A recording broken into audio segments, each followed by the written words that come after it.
The current location of the heronry is right outside the park board offices, above a parking lot and some tennis courts, and basically right adjacent to downtown Vancouver, with apartment buildings on one side, tennis courts on the other, and a parking lot on the other. So they're about as close to urban development as they could be, which is very strange for great blue herons.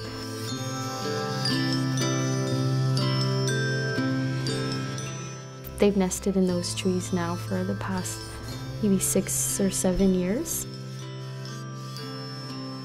And any given day, you can see 20 people standing under the heronry taking pictures.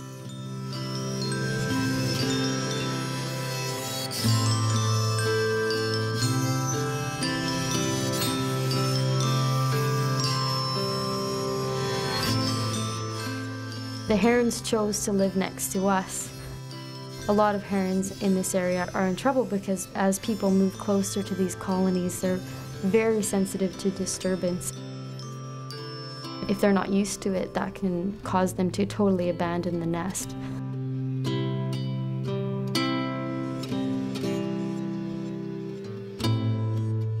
Obviously, there's rapid urban expansion in this area, and so that's really a threat for the herons.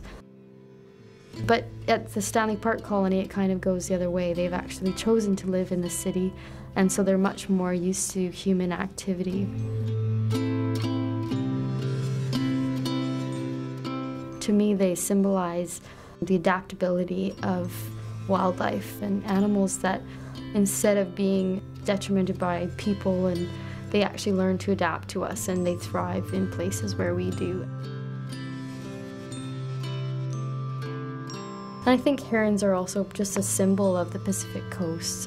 You know, they live on the coast and they fish, and everybody sees them that lives here because they do live in such close proximity to people. They're always on the beaches, and we like to be on the beaches too, so we live together.